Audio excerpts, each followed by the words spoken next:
Idea video প্রথম এবং দ্বিতীয় শ্রেণীর শিশুর মায়েদের জন্য। নমস্কার, আজকের মিটিংয়ে আপনাদের সকলকে স্বাগত। আশা করি গত সপ্তাহের আইডিয়া ভিডিও আপনাদের সকলের ভালো লেগেছে। চলুন তাহলে আজকের মিটিং শুরু করি। গত সপ্তাহের কার্যকলাপ এবং প্রথম এবং দ্বিতীয় শ্রেণীর কর্মপত্র এবং কাগজের ঘর তৈরি ভিডিওটি আপনাদের কেমন লেগেছে তার অভিজ্ঞতা সকলকে বলুন। এবার সাথে আনা কর্মপত্রটি নিজেদের মোবাইলে ছবি তুলে নিন। ততক্ষণ এই ভিডিওটি এখানে থামিয়ে দিন।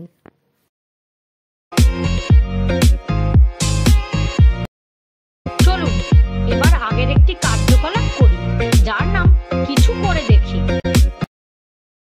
সকল মায়েরা গোল হয়ে বসবে। লিডার মা চশমা, টিপ, পেঁয়াজ ইত্যাদি জিনিসপত্র একটি ব্যাগে রাখবে। থালা বাজানো শুরু হলে ব্যাগটি মায়েদের মধ্যে ঘোরাতে হবে। থালা বাজানো বন্ধ হলে যে মায়ের কাছে ব্যাগ থাকবে সেই মা ব্যাগ থেকে একটা জিনিস বার করে সেই সম্পর্কে একটা বাক্য বলবে। প্রত্যেক মাকে বস্তু সম্পর্কে বাক্য বলতে উৎসাহিত করুন। এই খেলাটি হওয়া পর্যন্ত ভিডিওটি এখানে থামিয়ে দিন।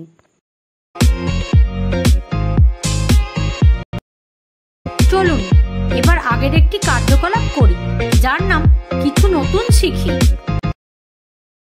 শিশুদের বৌদ্ধিক দক্ষতা বিকাশের জন্য প্যাটার্নের কার্যকলাপ শেখানো খুবই গুরুত্বপূর্ণ। আসুন এই ভিডিওটির মাধ্যমে শিশুদের প্যাটার্ন তৈরি করতে শেখাই। কি সুন্দর একটা তারা, আর এটা হলো একটা তিনকোনা।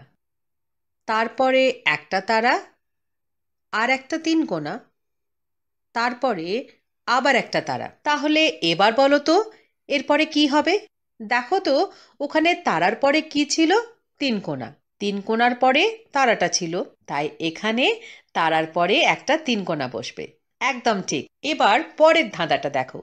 পরের ধাঁধায় কি আছে? এখানে একটা আধখানা চাঁদ আছে, অর্থাৎ অর্ধচন্দ্র।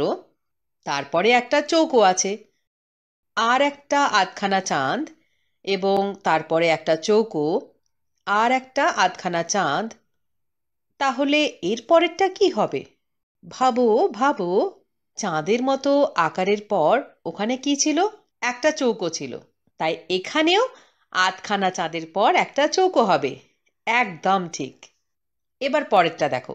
এখানে এই ছবিটায় একটা, দুটো, তিনটে, চারটে, পাঁচটা বাহু আছে। তাহলে এটা হলো একটা পাঁচকোনা। তারপরে একটা হৃদয়ের মতো আকার আছে। তারপরে আমাদের কাছে আছে একটা যোগ চিহ্ন, এবং তারপরে আবার একটা পাঁচকোনা আর একটা হৃদয়ের মতো আকার। এরপরে কোনটা হবে? ভাবো। দেখো, প্রথমে আমরা এই জায়গাটা ভালো করে বুঝি। এখানে একটা পাঁচকোনা ছিল, আর তারপরে একটা হৃদয়ের মতো আকার, আর একটা যোগ চিহ্ন, তাই তো? তাহলে এখানে একটা পাঁচকোনা আর একটা হৃদয়ের মতো আকারের পর একটা যোগ চিহ্ন হবে। এবার পরের ধাঁধাটা দেখো। আমরা একটা 2 আর একটা 3 দেখতে পাচ্ছি। 3-এর পরে নিশ্চয়ই 3-এর থেকে বড় একটা সংখ্যা থাকবে।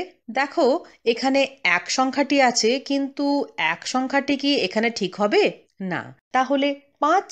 না, এটা আবার বেশি বড় হয়ে গেল। 3 2-এর থেকে মাত্র 1 ঘর বড়, তাই আমরা 3-এর থেকে একটা সংখ্যা আগে যাব। এর মানে হলো এখানে 4 হবে।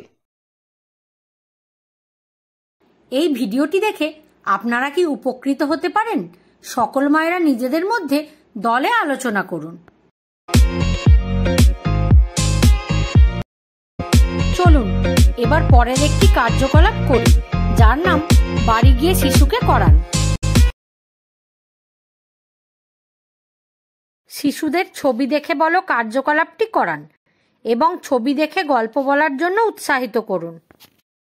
এর সাথে দেওয়া কর্মপত্রে প্রথম এবং দ্বিতীয় শ্রেণীর কার্যকলাপগুলি উল্লেখ করা হয়েছে, সেগুলি বুঝুন এবং শিশুকে করান। দেওয়া কার্যকলাপ এবং কর্মপত্রটি করে শিশুরা কি আনন্দ পেয়েছে? এই অভিজ্ঞতাটি আমাদের সাথে অবশ্যই শেয়ার করুন। আজকের মজাদার প্রশ্ন হলো, একটা কাগজ নিন, তার উপর পেন দিয়ে 2টি তীর আঁকুন একটি কাঁচের গ্লাসে জল নিন। কাগজটিকে গ্লাসের পিছনে সোজা করে ধরুন। সামনে থেকে গ্লাস ভেদ করে তীরের মুখ কোন দিকে আছে দেখুন। কি দেখা যাচ্ছে বলুন। আশা করি আইডিয়া ভিডিওটি আপনাদের ভালো লেগেছে। আজকের কার্যকলাপটি এখানেই শেষ করা হচ্ছে। এই ধরনের আরও নতুন নতুন কার্যকলাপ জানতে আগামী সপ্তাহে আমরা আবার একত্রিত হব। ততদিন পর্যন্ত নিজের ও শিশুর যত্ন নিন। ধন্যবাদ।